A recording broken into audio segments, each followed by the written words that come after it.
Sur Radio Espace Guinée, les GG pensent comme JMJ. Une presse libre se voit dans la rue. Et la rue voit vraiment si la presse est libre. Cette dialectique sociale est la levure de la démocratie. JMJ. Les GG sur Espace, tous les matins 9h-11h. Vous nous écoutez à la radio et nous regardez à la télévision un peu partout dans le monde. Merci de votre fidélité. Vous êtes bien sur Espace TV. Vous écoutez Les Grandes Gueules. Nous sommes dans la deuxième partie, bien évidemment. Merci de nous écouter à Mamou, dans la ville Carrefour, sur Fraternité FM. Vous nous écoutez à Farana, sur Bambou FM et sur nos antennes régionales, à Cancan, sur la 99 exceptionnellement.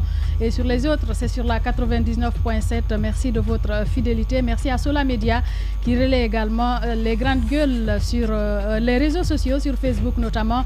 Une émission à retrouver sur guinée114.com. La grève des étudiants guinéens vivant au Maroc qui a débuté le 1er juin se poursuit. Ces jeunes sont en colère. Ils comptent paralyser les activités de l'ambassade dès le 22 juin prochain. La SEGIM décide qu'à partir du 22 juin 2021, une suspension de tous les services consulaires de l'ambassade de la République de Guinée au Maroc à Rabat, et ce jusqu'à ce que les étudiants boursiers soient rétablis dans leurs droits, ont-ils indiqué dans leur communiqué datant du 15 juin. Nous aurons, si tout va bien, mais plutôt le secrétaire exécutif de l'ASEGIM. Il s'agit de Souleymane Sidibé. Il sera avec nous en direct dans un instant. Mais vous le savez, vos réactions comptent. Qu'est-ce que vous pensez des sujets déjà évoqués ici? Nous allons nous y intéresser en commençant par Twitter, bien évidemment. Qu'est-ce qu'il nous dit Bamba Ibrahima Khalil? Il dit hashtag Espace GG, salut les GG. Je pense que c'est trop tôt de se prononcer sur le sujet Roby, puisque les auditions ne sont pas finies. Le temps est le meilleur juge pour ceux qui savent attendre. Attendons la suite, il le dit Bamba Ibrahima Khalil. Excellence Timbolo Guinéen nous écrit également sur Twitter au hashtag Espace GG. Bonjour les grandes gueules. Par rapport à la grève déclenchée par les étudiants guinéens vivant au Maroc, les autorités guinéennes, à travers leur ministère de tutelle, doivent faire tout possible pour satisfaire la revendication noble de ces étudiants afin d'éviter des dérapages. Ousmane Le Noble Diallo nous écrit également hashtag Espace GG. Bonjour à toute l'équipe. Sur le sujet Roby, les personnalités publiques doivent être méfiantes avec qui faire une relation, car la maturité manque à certaines filles d'un tel acte et un tel acte conduira à un fait néfaste pour son image. Il le dit Ousmane Le Noble Diallo.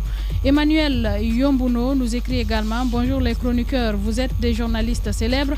Lorsque vous fréquentez des personnes, faites très attention car vous êtes dans le collimateur des anonymes qui cherchent à vous clouer le bec. Force à Roby. Il le dit Emmanuel Yombuno.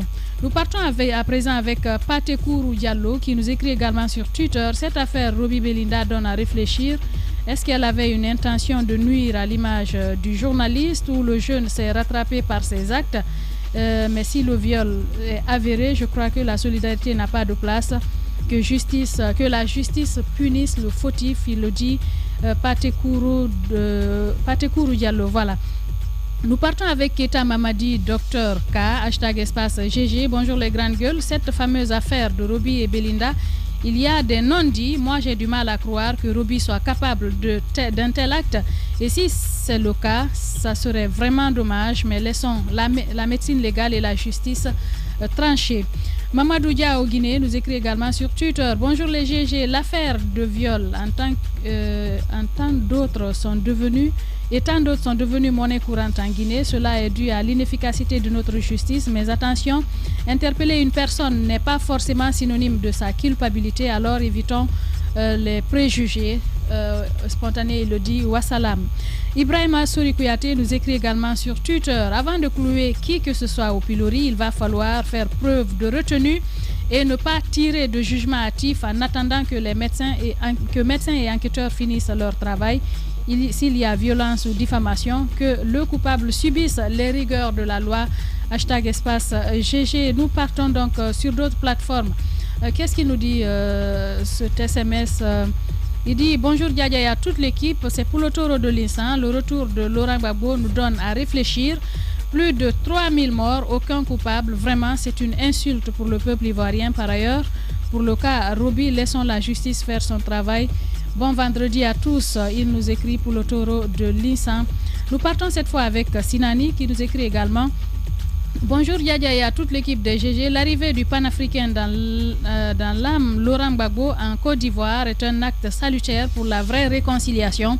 Et nous disons merci au président Alassane Ouattara pour son sens d'écoute dans l'intérêt supérieur de la nation. C'est Sinani qui nous envoie donc ce message. Nous partons cette fois-ci avec Abou Poutine de Banco. C'est inadmissible que certaines ONG créent de faux problèmes pour abattre des personnalités. Courage, Robit a le soutien du syndicat. Il le dit Abou Poutine de Banco. Nous partons avec Corboya Baldé qui nous écrit également.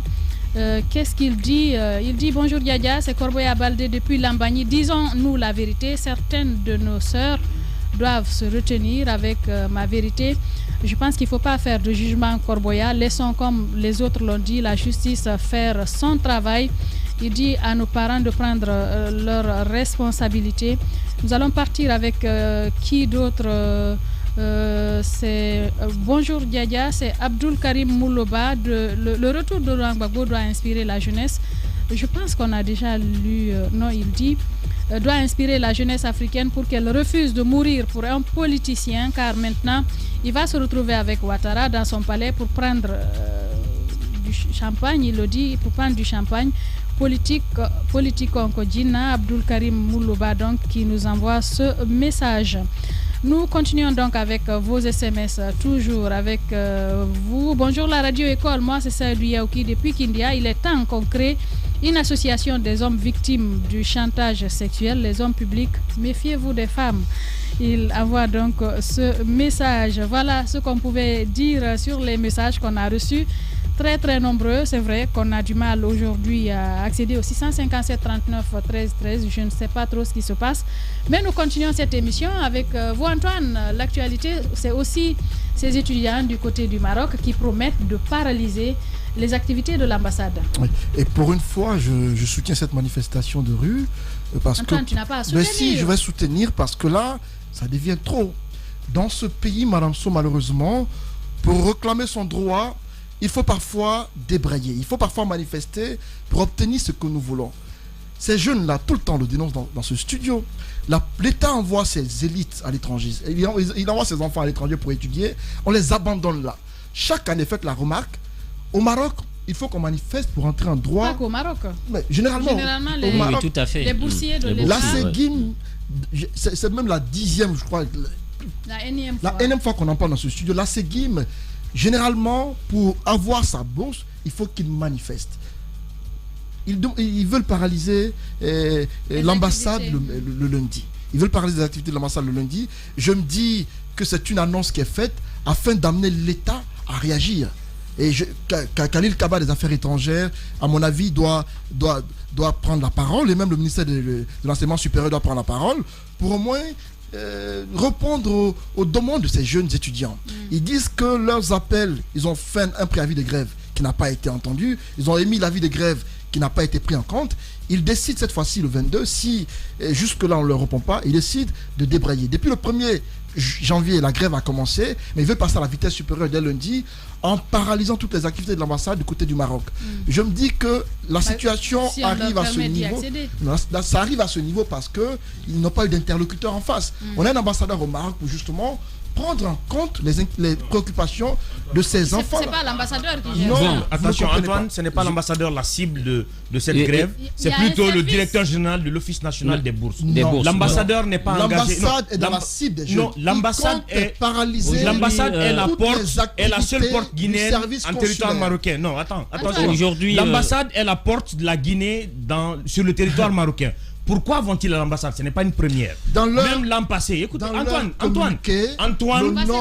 nom de l'ambassadeur est cité dans le communiqué. Je suis ancien de la SGIM. Mais tu es un produit de... Mais tu n'es plus au Maroc, tu es en Guinée. Il essaie d'expliquer, Antoine. Tu n'es pas au Maroc, tu es ici. Encore dans les groupes ASGIM, je suis en contact avec l'équipe. L'objectif, ce n'est pas l'ambassadeur qui est visé. Les étudiants demandent même le départ du directeur général de l'Office national de bourse. Qu'est-ce qui se passe? Les enfants n'ont pas reçu leur bourse en dépit de la crise que le monde est en train de vivre. Le Maroc connaît un confinement. Le Maroc a connu un confinement qui les a cloués à domicile où ils ne parvenaient même pas à se nourrir. La bourse est de $50 et les $50 ne sont pas payés à temps. Les $50 ne sont pas payés à temps. Pendant ce temps, le loyer est à payer, les factures d'électricité sont à payer, les frais de vie sont à payer. Il faut se nourrir. Et souvent, les familles n'ont pas les moyens de continuer à prendre la charge de ses enfants. Ce qui est en train de se passer, ce qui est prévu pour lundi, c'est d'aménager l'enceinte de l'ambassade, envahir l'enceinte de l'ambassade pour y rester jusqu'à ce que l'Office national des bourses décide de payer. Mais l'ambassadeur ou le consul n'a rien à voir, ne sont pas les cibles de ces enfants. Les cibles, c'est l'Office national, la seule cible, c'est l'Office national des bourses extérieures. Il ne faut pas qu'on s'y méprenne, parce qu'il y a eu des cas de violence les fois passées. Parce que les gens n'ont pas compris quand on a demandé à la police de déguerpir la devanture de l'ambassade qui était envahie par les étudiants.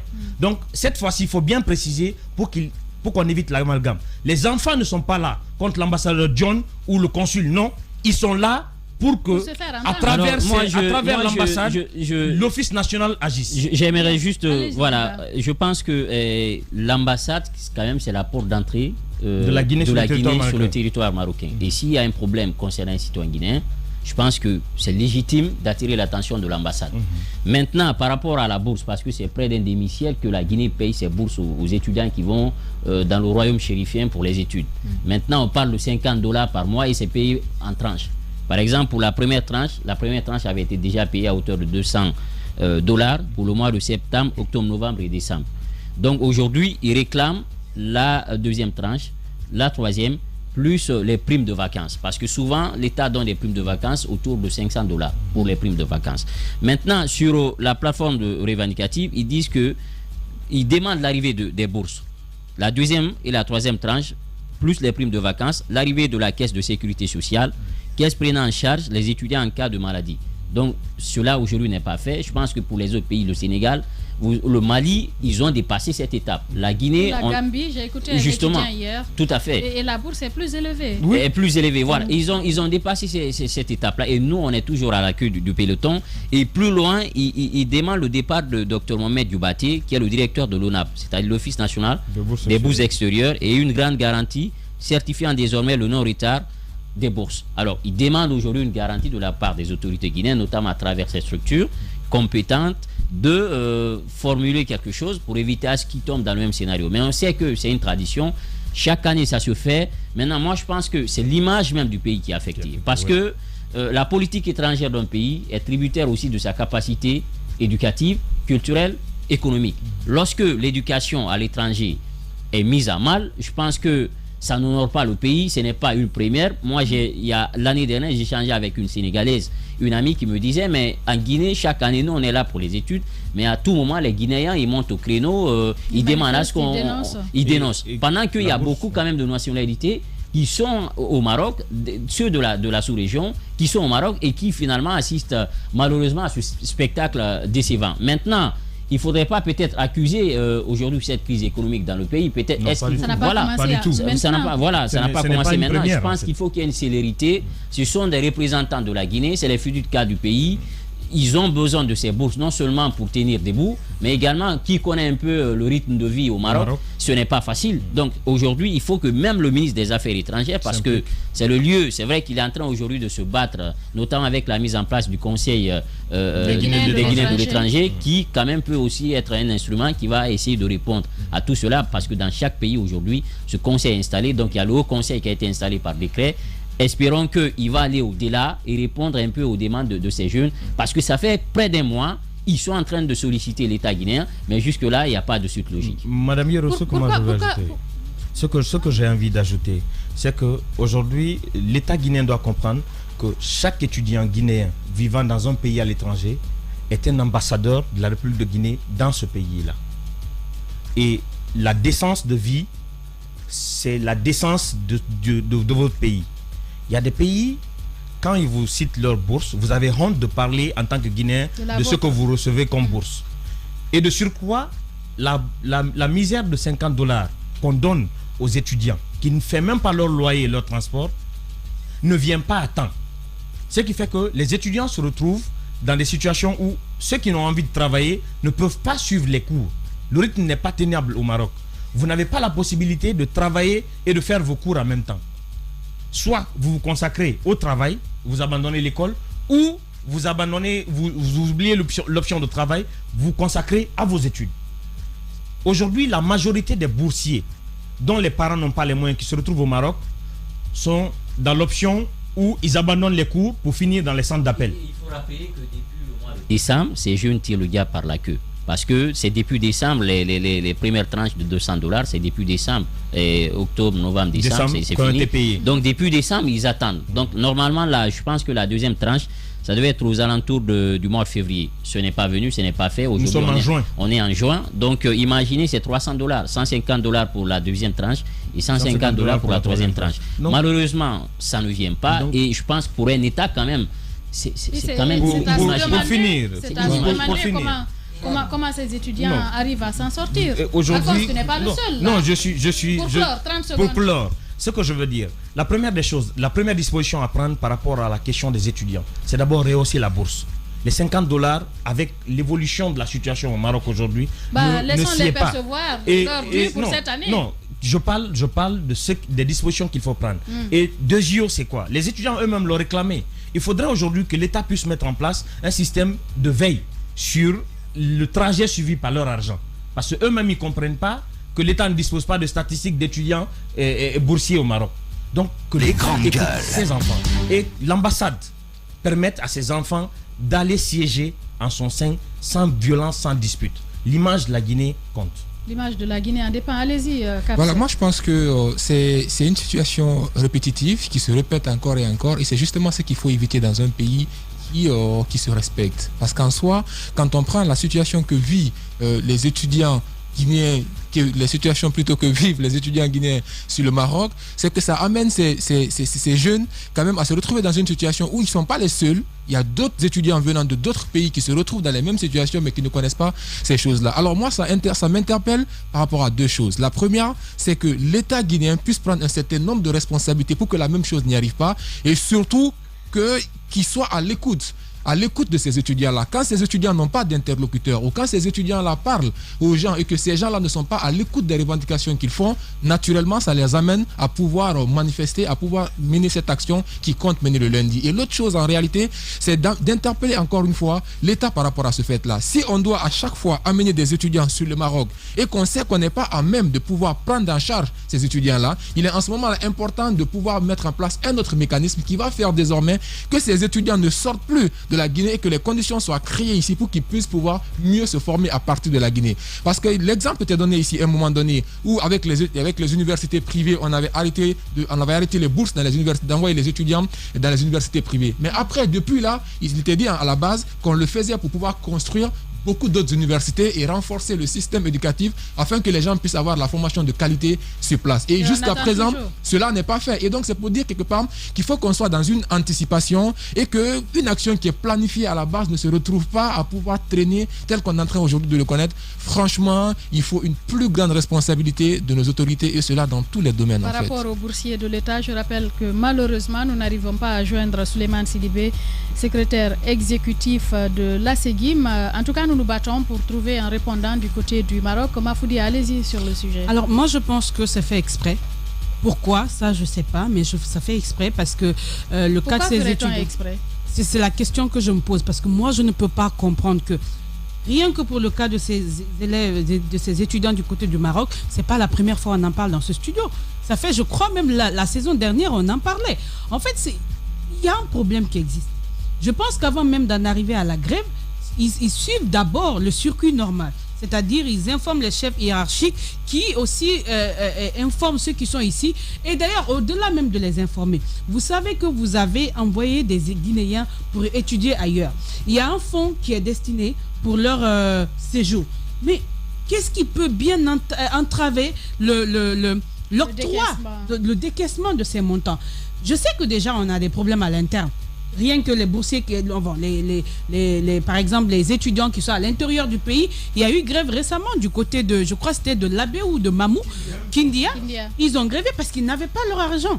Mais comment concevoir que vous avez une population? C'est pourquoi souvent quand on dit on n'a pas ce regard pour le secteur de l'éducation, C'est quelques preuves. Parce que lorsqu'on veut que des étudiants se forment bien, la première des choses, c'est de les mettre dans un cadre, dans un meilleur cadre d'apprentissage. Ça passe par les infrastructures, ça passe par, je sais pas, le séjour, par exemple, l'accompagnement, ces enfants qui quittent. Aujourd'hui, par exemple, à Kindia, il y a des enfants il y a des étudiants qui sont obligés, des fois, de se ménager, de se mettre dans d'autres activités.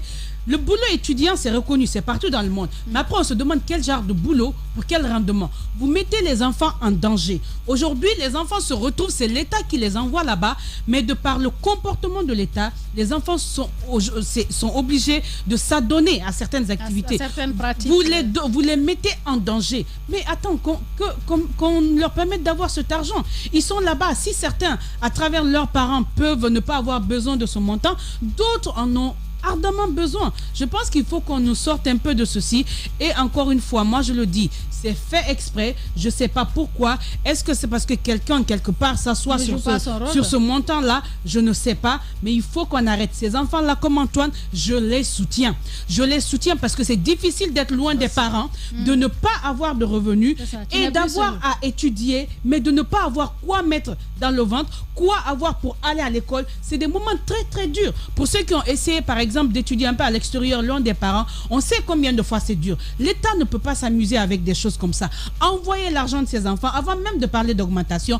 Envoyez déjà. Non, mais envoyez déjà ce que vous leur devez. Ils ont besoin de cet argent pour pouvoir bien étudier, parce que ce sont ces Guinéens-là, ceux qui étudient à l'intérieur ou à l'extérieur, dont le pays aura besoin demain. Donc, il ne faut pas s'amuser avec. Moi, je ne comprends pas. Comme on compte tout le temps sur le président de la République, chaque fois qu'il y a un petit problème, même lorsqu'un petit problème qu'un directeur doit résoudre, on dit non, il faut inviter le président. Eh bien, on interpelle le président. Il faut qu'il voit de près la situation de ces Guinéens à travers le monde entier. Parce que rappelez-vous, même pendant les débuts de Covid, les étudiants qui ont vraiment galéré en Chine, il y a les Guinéens qui faisaient partie. Ils étaient enfermés. Pendant que les autres pays s'organisaient pour les aider à avoir de quoi manger dans leur maison, en Guinée, c'est comme s'il n'y avait aucun Guinéen dans ces pays. Mais c'est compliqué. On ne peut pas fermer les yeux sur la situation des Guinéens à travers le monde comme ça. Que représentent nos représentations dans ces pays? Je les soutiens, qu'ils tiennent cette grève, et comme le dit Alphonse Mara, qu'on leur permette de s'asseoir là, parce que tout ce qu'ils veulent, c'est de se faire entendre. C'est leur droit, qu'on les écoute, et surtout ce n'est même pas une aide, qu'on agisse, parce qu'on doit le faire. Parce qu'ils sont partis au nom de l'État. Peut-être qu'il faut interpeller les services compétents ici. Antoine, le directeur dont on parle justement. Oui. Les 50 €, les 50 $ dont on parle, c'est près de 500 000 francs guinéens. Essayez d'évaluer ça un peu. Un peu plus. Bon, si c'est en dollars, c'est... Si c'est en dollars, c'est 400 et quelques. Donc, imaginez-vous un étranger, un Guinéen qui vit à l'étranger avec ce montant par mois, c'est insignifiant. J'ai écouté un étudiant la fois dernière qui disait qu'à cause du retard accusé pour le paiement de ces montants, ils sont obligés de se mettre ensemble pour louer un appartement. Par exemple, quand certains ont le loyer qui retarde, ils sont renvoyés par le concessionnaire, ils sont contraints d'aller loger avec un autre qui prend un appartement. Ils sont entassés comme dans une boîte de sardines, juste pour pouvoir finir le mois. Il y a certains parmi eux dont les parents ont les moyens qui les soutiennent par mois. Mais ceux dont les parents n'ont pas les moyens, qui sont partis grâce à leur effort personnel, ceux à qui l'État a promis qu'ils prendraient en charge leurs études, aujourd'hui ne peuvent pas tenir les deux bouts. Aujourd'hui, ils sont contraints d'attendre ces petits revenus que leur envoie l'État, mais qui retardent, qui parfois font qu'ils sont obligés de faire des choses qu'ils ne souhaitent pas accomplir, juste parce qu'il y a quelqu'un au sein de l'État qui ne joue pas son rôle. Et ce service des bourses extérieures, il est important, il faut qu'on les audite à un moment donné. Chaque année, on se plaint d'eux. Bon, soit ils ne perçoivent pas les montants qui leur sont dus, ou soit il y a des personnes qui jouent sur les montants qu'ils reçoivent.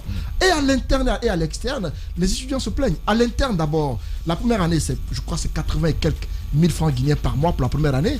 La troisième année, c'est 100 et quelques 1000 francs guinéens. Des montants aussi dérisoires. Pour les payer, on prend du temps pour le faire. Des Guinéens qui quittent leur ville à l'intérieur pour venir à Conakry ont du mal à résister. Ceux-là qui quittent Conakry pour aller à l'étranger pour étudier ont du mal à résister de ce côté. Mais comme ils disent clairement, pourquoi parler de bourses? Mais justement, cette question, Djiba, pourquoi mettre en place, pourquoi envoyer des boursiers à l'international si on n'est pas en mesure de les prendre en charge? Je pense que c'est à votre avis, ce service, pourquoi il ne marche pas? Parce que ce n'est pas la première fois, comme on le dit, qu'on en parle. C'est de jeter en pâture parce que si vous envoyez des gens pour des études, eh bien, ça demande des conditions. Ça demande des conditions d'études, c'est le logement, c'est la nourriture et tout. Ça a des conséquences parce que n'oubliez pas que souvent, lorsque aujourd'hui les gens partent étudier au Maroc, il y a des filles qui reviennent avec des enfants. Ouais. Des filles reviennent avec des enfants. Se font entretenir par des hommes. Justement, qui sont sur place. Voilà, donc c'est les coûts de la vie là-bas. Et sans oublier également que aussi les étudiants, les jeunes, finalement, il y en a qui abandonnent les études. On en compte au bout des doigts qui abandonnent les études parce que tout simplement le train de vie là-bas n'est pas facile. Le Maroc, c'est comme certaines villes aujourd'hui de la sous-région où en tout cas les conditions de vie ne sont pas sine qua non si vous n'avez pas les moyens à bord. Je pense qu'il faut que l'État revoie cela parce que ça n'est pas utile d'envoyer des gens faire des études si l'accompagnement ne suit pas.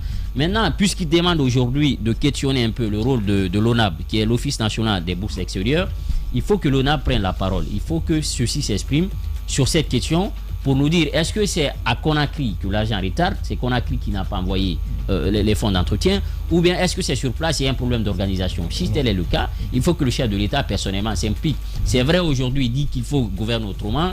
Il y a une concentration du pouvoir qui ne dit pas son nom et ce qui peut tuer aussi l'administration. Mais au-delà, il faut que ces jeunes-là, leur desiderata soient pris en compte parce que après ça a des conséquences pour les années à venir. Soit ils abandonnent les études ou tout simplement ce sont des mariages par arrangement justement qui se lancent dans de mauvaises pratiques. La dernière autorité interpellée par les étudiants, ou le premier même, c'est le ministre chargé des questions présidentielles, Dr Diané. Les enfants sollicitent que Dr Diané, parce que la bourse est finalement logée pas au ministère de l'enseignement supérieur mais à la présidence. Donc les enfants souhaitent que le ministre chargé des questions présidentielles, il est interpellé dans le courrier, que le ministre chargé des questions présidentielles s'implique personnellement. C'est un appel qu'ils sont en train de lancer à Dr Diané afin que si le président tarde à recevoir leur message, que Dr Diané s'implique avant le président. Et aujourd'hui, il y a lieu que Dr Diané attende cet appel. Les enfants vivant au Maroc, non, ils en ont besoin, Antoine. Non, Antoine. Ils ne quémandent pas. Ils n'ont pas besoin de quémander. Antoine. Supposons que l'État pour ce mois-là, ça quitte de ces montants. Antoine. Et le mois suivant. Antoine. Et les mois à venir. Antoine. Il faut qu'il y ait un mécanisme pour que chaque année, ce mécanisme, on ne réclame pas. On réclame ce mécanisme depuis plusieurs années. Ils n'ont pas demandé à Diané de s'impliquer. Diané a un rôle à jouer, c'est la défense. Qui défend le territoire. Non, il est chargé des questions présidentielles. Des questions présidentielles, Antoine. Il est chargé des questions présidentielles et en tant que chargé des questions présidentielles, il lui revient, parce que la bourse est finalement logée à la présidence, de réveiller le système ou le mécanisme afin de l'accélérer pour que les enfants soient remis dans leurs droits. Un mot sur la plateforme revendicative, les jeunes demandent une garantie, leur certifiant désormais le non-retard des bourses. Donc ça veut dire que, puisqu'il y a une répétition aujourd'hui, il faut qu'il y ait une garantie pour leur dire dans les années à venir, on va essayer d'être payé à temps. Bien, voilà ce qu'on pouvait essentiellement dire sur ce sujet. J'espère que les prières des jeunes vont tomber dans de bonnes oreilles. Merci à tous d'avoir été des nôtres. Merci à Madousso qui a géré les sons du côté de la radio. Merci à toute l'équipe de la régie, Vladimir Poutine, Nala Sidibé, Mafata Sano, Mamoudou Kondé, Alassane Diallo, l'homme de nuit, Aboubacar Foté Souma. Ça a été un plaisir de vous servir. Nous vous retrouvons certainement lundi avec un autre numéro, bien évidemment avec Lamine Girassi, le turbo aux commandes.